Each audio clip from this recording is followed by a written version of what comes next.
Hello, everybody. Welcome back to episode 114 of Randy Quaid's second favorite podcast about music. Out on the line, I'm Jeff with my co-host Alex. As always, Alex, how you doing this week? Well, I gotta wonder. What do you think Randy Quaid's number one? I'll expand it to podcast if need be. What do you think his number one music podcast is? Number one music podcast is probably something that he does himself, just on a tape recorder. Not anything he puts out, just he puts it down on cassette. Talks about, his favorite album, I gotta say, is probably Captain Beefheart, Trout Mask Replica. Like, gotta be that one. You think so? I mean, he's a total weirdo, man. And that's a total weirdo kind of music. That's true. But sometimes weirdos have to sacrifice like one thing. You can't be weird about everything. You got to throw like one curveball. And I could He see just for listens to Randy Quaid. Beethoven.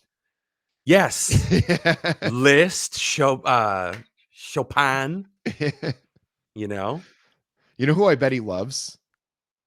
I'm going to give you one guess. Someone Randy Quaid loves. Is it super obvious? It should be to you. Randy Quaid. Oh no, I'm gonna eat my balls here. I have no idea. For some reason, Kid Rock sticks out in my head, but Nope. clearly you have something else up your sleeve. I'm going to beat you to it this week. It's Frank Zappa, Alex. My smile is stuck. I can't go back to your frown land. That's Captain Beefheart, who worked with Frank Zappa. I got to get it in. Don't steal my bit. How dare you? I stomp on it whenever I can, whenever I get the opportunity. But this week we have an album of somebody I'd never heard of before this point, Jessie Ware, and the newest album, That Feels Good. And we're going to get to that a little later, but you told me before we started recording here that you had a little something that you wanted to speak about. So we don't talk about Ed Sheeran often on the podcast. In fact, we don't talk about him at all. We don't talk about young Edward. But he's currently locked in a legal battle with Marvin Gaye's estate because they're alleging that, what is it, Thinking Out Loud? Yes. Yeah, that's that the one. fucking song that every white bread couple had their first dance to for about 4 years. They're alleging, Marvin Gaye's estate alleges that song is deathly similar to Let's Get It On. Now, Jeff, as our legal correspondent, I gotta ask, where do you come down on this one? So I'd come down like firmly on the side of Ed Sheeran on this because I read into this quite a bit and kind of saw what it is the lawsuit's about. It's not that they said he lifted lyrics, because that's one thing. You can absolutely like copyright lyrics. I think that's something that's very fair, just like you can a book. That's why plagiarism laws exist. It's like you can absolutely copy what you've written, like word wise. And if it's a complicated, sort of very distinct melody, sure, you can kind of lay claim to that. But when it's a basic kind of 3 or 4 chord structure, which this song is, and Let's Get It On is as well, you can't say that he's stealing from that, because if this goes through and Marvin Gaye's estate wins this lawsuit and basically makes it a point that you cannot use a similar chord structure to anything, does that now put the onus on the artist to listen to all the music ever made just to make sure that what they've written hasn't been done before? I mean, it's kind of crazy if Ed Sheeran loses this case. Yeah, it's a whole bucket of syrup. Now, Jeff, as you know, I'm a petty little pig and a total prick. Ergo, I come down firmly against Ed Sheeran. Okay. His music is bad. His face pisses me off. Does it set a bad legal precedent if he were to lose this? Absolutely. But I'd rather see him go down in flames because his shit sucks. So I take the side. I will be representing Marvin Gaye in the court of Out on That Line. Well, if your music's shit, we cannot acquit. I will say the only thing that would make me hesitant to not take Marvin Gaye's estate was the fact that it's Ed Sheeran, and there's quite a few other artists that I think if they were in his spot, I'd be hesitant for the same reasons. But I worry about, like, the Rolling Stones tried to do this stuff where they like tried to copyright chord structures, and it's like there's only so many chords. Eventually, I understand there's like obviously millions of combinations you could do them in, but they don't all sound good. There's scales for a reason. There's spacing between those chords for reasons. So certain ones are only going to really sound good with other ones in certain situations. So you start policing this and making it so like all rock music ever, in how many punk songs, how many three chord structures do you think there can be in the world that we How many haven't thought of blues yet? songs? I mean, the unbelievable precedent this is going to set is going to be so bad. This might be worse for music than AI. Well, and that's the thing is like in all seriousness, it's like you said, chord structures are finite. This is like it's mathematical and there's only so much you can do in so many different combinations because if you start going for like random discordant shit, then we get Captain Beefheart, Trout Mask Replica back around. So I totally agree. It sets a really bogus precedent if you're going to try to copyright a chord structure. That's like these people like remember at one point Rory's like I bought the word Spanish as an NFT. I'm like, what are you going to like charge people to use it? These people are out of their minds. I didn't know he did that. I got to Obviously, get he wouldn't have told me that he did that. Well, guess what? The crypto kid bought himself an NFT, I thus proving its uselessness. I won't say that I'm surprised about that. But if it could only affect Ed Sheeran and just kind of like wipe him out, I'd say absolutely go Marvin Gaye's estate because I'll prefer the music of Marvin Gaye over that little redheaded weirdo 10 times out of 10. But it's going to be bad news, I think, if he does lose this case. And then again, you have stuff like Dua Lipa and what is it, Article CPAP Machine or whatever the fuck it was, with the like white reggae band from Florida. Yes, but to be fair to that white reggae band from Florida, that those songs sounded very similar. She Like that fucking was a ripped them off hard. yeah, that was a very that's what I'm talking about, a very distinct melody. Like that's the sort of thing that you can say, "Hey, that's mine." You know what I mean? And obviously it's not a band that she probably would have ever heard before, but like music producers and people putting together these songs, they're looking for inspiration in some deep dark corners sometimes. Think of like all the hip hop producers in the 90s doing all the sampling. You know how many records they had to listen to, just random off the wall records? Like somebody heard this melody and was like, this would make a great pop song. I'm going to steal it. These guys aren't popular. Who's going to care? And eventually someone did care. Yeah. Bunch of pest control specialists who moonlight as a white reggae band from Florida. They have every right to be pissed off. That's a winning flavor. It should be them up there on the stage accepting awards. Instead, we have some hot Albanian chick. What kind of world do we live in? There's no justice. Yeah, I mean, I'll take that trade any day of the week, my friend. I'm gonna plant my flag firmly on the Dua Lipa side of that one. She can steal whatever music she wants. I'm fine with it. Yeah. Absolutely. Yeah, she can You've do whatever changed my she mind. and that's why I'm the legal correspondent. We're here in the court of public opinion. You got to have somebody that can swing some weight. The court finds in favor of Jeff. Well, what do you say we throw it back a little bit, maybe to a little bit of kind of a disco party, and let's talk a little bit about Jessie Ware and her new album That Feels Good. What were your first thoughts about this album? Did you know that it was going to be like kind of an overall disco experience? Like did you realize that was what she was going for? Yes, based on the fact that I listened to all the singles, which I Mhm. did based on the fact that I bought her album Wildest Moment, and I can't remember what year it's from. It's somewhere between like it might be like 2012 or something like that. And I heard that song and I was like, yeah, fuck it, the record's cheap. I'll buy that. The album's so nice, I purchased it thrice because every copy Amazon sent to me was foobar. So I like really enjoyed that album for what it was. I didn't think it was like a world ender game changer, but I enjoyed it. And then I like Big Gap because this is her fifth album. Big Gap, didn't listen to anything else. And then these singles started to come out, and I'm like, oh, I wonder what she's up to these days. And Mhm. when you know who won the pony, it's like house, disco, pop, and that feels good. Yeah, and this gave me I don't, and I'll say off the bat, I don't think it was quite as good, but like very much like a future nostalgia by Dua Lipa. We just mentioned her. I think it's a good kind of, it's that sort of album to me where I don't think any of it is to be taken that seriously. At least, if you really listen to lyrics, there's some stuff that's like some heavier topics in there, sure.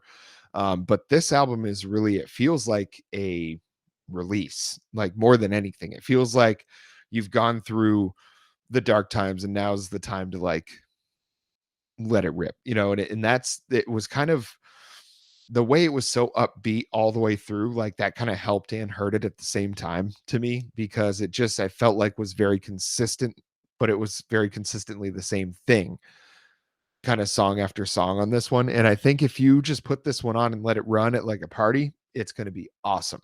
But as far as like the sit down and listen to it, the in-depth listen, I feel like it's very enjoyable one way and not that enjoyable another way. Yeah, no, this is 100% a blow off steam party album. Mhm. That's the music it's based on. What's the most morbid disco song you can think of? Disco Inferno because a bunch of people burned to death? Like, I have no idea. So, like, it's not a morbid genre. It's made to be fun. It's like people went out and danced to it. I'm Mhm. watching this show on HBO called Love and Death, and it shows people just chilling at the disco. And I'm like, that was a fucking thing people did. Was they went to this like brightly colored cocaine Mhm. case and just like got high out of their minds and danced to this music. That sounds amazing. And I will say that there were a lot. I am a person who is pro disco revival. I've said that many Mhm. times on the show. And I think people are a little afraid of going full disco because this one kind of teased me where I'm like, she's going to go full disco. And the moments where she did, beautiful. And it was the moments where she kind of pulled back on the concept and leaned more in the house direction, but I didn't really love that much. Like Mhm. Free Yourself, that was kind of like early 2000s kind of glossy house stuff and didn't really hit as hard for me as more of the stuff in the disco vein. Mhm. And I feel like, see, I didn't really notice the difference between, because I don't listen to a ton of either genre. So like that's why I think for me it sounded all kind of the same. I think if you're already a fan of those genres and you have a deeper knowledge of that stuff, you're probably going to hear a lot more of that difference. But to me there were some bright spots. Like I remember, Shake the Bottle. That was a song, very kind of tongue in cheek sort of song. That one was funny. That one was a good time. Um, what was it? Begin Again. It's the Mm, same kind of, the same kind of thing where it's, there were some really fun spots. Like I don't want to just sit here and just say like I didn't have any good time at all with this album, because I certainly did. It was definitely like when I was out mowing the lawn and listening to this album, that was a way different ball game and I loved it versus when I sat down to like give it like the in-depth listen. And I feel like it's just, that's a matter of like, just like with the kind of metal music I listen to sometimes, like what you're doing, your activity, your energy has to match that music for you to get the full extent of enjoyment out of it. And I think that's like, just like I'm not going to sit there doing nothing and listening to Slipknot. I'm not going to sit there and like analyze that music. It's like good for a certain point, but other than that, I don't really get into it. And I think that's exactly what this kind of album is going to be for me. yeah, it's definitely an activities based album, and that's not a diss because it is studio perfection mixed perfectly, glossy, poppy, never really lets up. It is just a really fun activity album. Like, I'm probably after this, I'm gonna go cook dinner. I'm probably gonna put this Mhm. on. I think I enjoyed this actually quite a bit more than you did. Um, but I agree that there are certain points, like I already discussed, that are a little bit of a lull and keeps it from being like over the top Mhm. supremely good. Um, But yeah, it's a great activity, time and place thing. It's not like Caroline Rose, which like you have to sit in a dark room in a chair just staring into the void listening to it, just willing yourself not to turn into powder and die. It was just like I mean, we talked about how brilliant that album is, and this is like the exact antithesis. It's the same kind of release, Mhm. that they're both trying to like achieve a catharsis, but this one is taking like a decidedly more positive route with that and just kind of like letting it be fun dance music. Could have Mhm. used way more four on the floor, but other than that, it's yeah, I'm gonna go crush this while I make dinner later.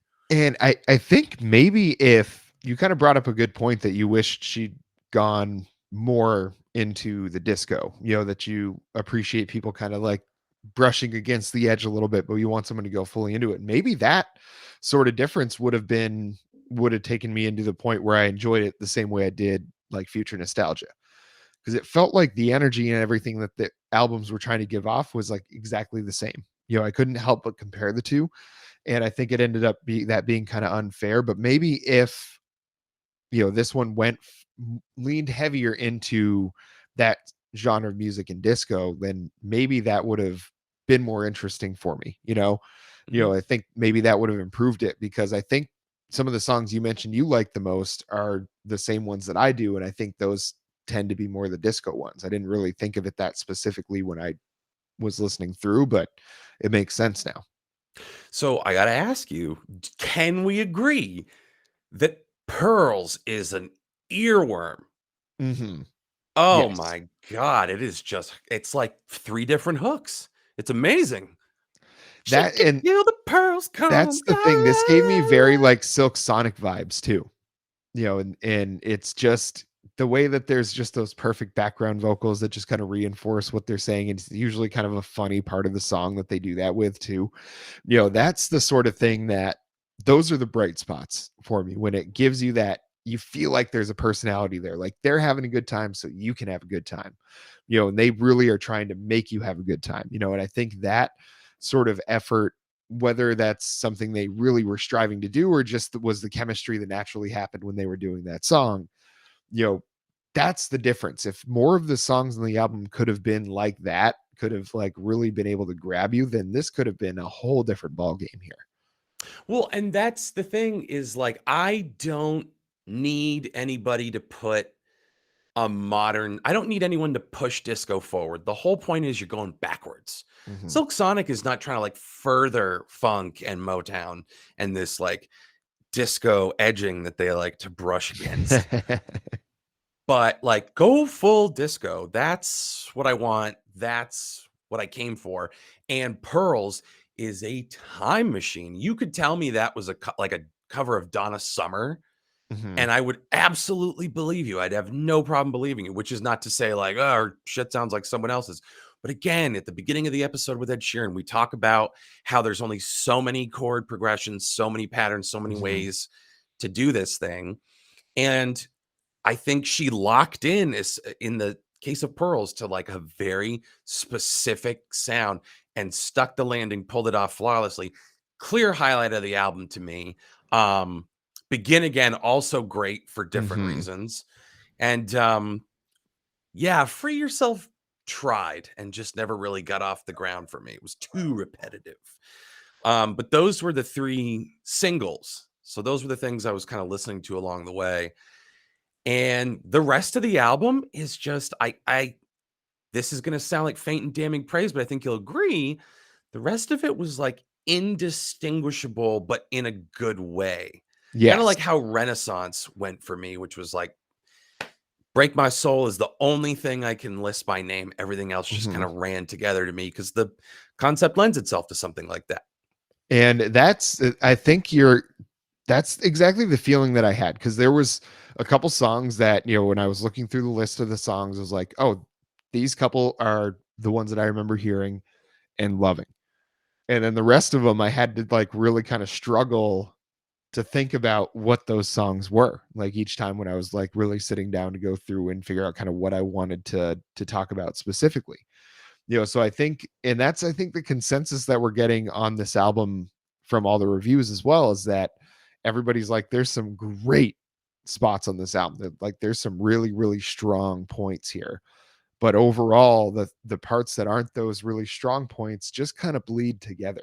And it's not that that's a bad thing. It just end up being kind of background music when they should be part of, more equal part of the whole album experience. I think it's hard to say that without making it seem really negative, because it's really not that negative. Like, there was no bad part of this album that I was like, oh, I wish I hadn't listened to that. It's just those strong parts were so good that it made the others seem like just way too pulled back. The big problem for me, like the big problem, was after Begin Again. It's that classic, we talk about perfectly structuring an album song choice wise, and when something peaks too early, you got a problem going into the back half. Hmm. And this album does suffer from that, which again, I'm saying as someone who really enjoyed the shit out of this. I Yeah, I couldn't help but notice that we never like, oh, we hit a real high point, and I immediately said to myself, I'm like, how are we going to sustain this? I bet Hmm. whatever comes after this is not going to be this good. This should have been second to last or last on the album.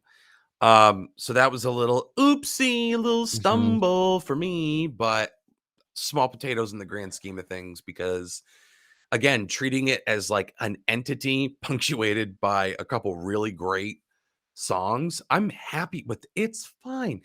It's fine. It lives up to its title. That feels good. And that's all I needed to do. I don't need a thinker every time. Yeah, I think for this one, I'm gonna say stream it. I don't think it's one that I'm gonna go out and get for myself, but I think if you do have an activity you need to go do, a run, maybe you just have some people coming over. You want to have some good background music. It's gonna be fun, keep the mood lively. This album's perfect for that. So I'm not gonna say buy it, not quite that strong, but I am gonna say stream it. I'm gonna say stream it. It's not, yeah, I'm not gonna go as strong as buy it, even though I enjoyed it, and I seem to have enjoyed it quite a bit more than you. So if we are going on the premise that it's something you'd buy on vinyl, it's not something I'd buy on vinyl, but I still really enjoyed it overall. So stream it. There we go. I mean, that's two yes votes for Jessie Ware, and that feels good. So is there anything exciting coming up for the people? Well, Jeff, I got to tell you, I've been dragging major ass on my end of the bargain with getting these reaction videos out. Well, I got to tell you, Jeff, I have really let that fall by the wayside, but I'm going to rectify that this Friday. So it will be out by the time you hear this. Maybe I'll get my rear in gear, my poops in a group, and I'll record multiple things and try to make up for lost time. I don't know. I'm going to promise that, and it's probably not going to happen. I might not even get the one out that I'm supposed to get out. But the only way you're going to know if I'm a piece of shit or I'm an achiever is if you are subscribed to the YouTube, you have your notifications turned on, you're prepared to unleash hell in the comments, and you are not afraid to show that you like something, you miserable, cynical son of a bitch. Hit the thumbs up, and you do that. There's one place for it. And what is it? It is youtube.com/C out on that line. That address again is youtube.com/C/ out on that line. And that feels good. That was really well done. That felt good. Yeah. Do what he says, folks. Go down there, subscribe, tell us what you want to hear. And until next time.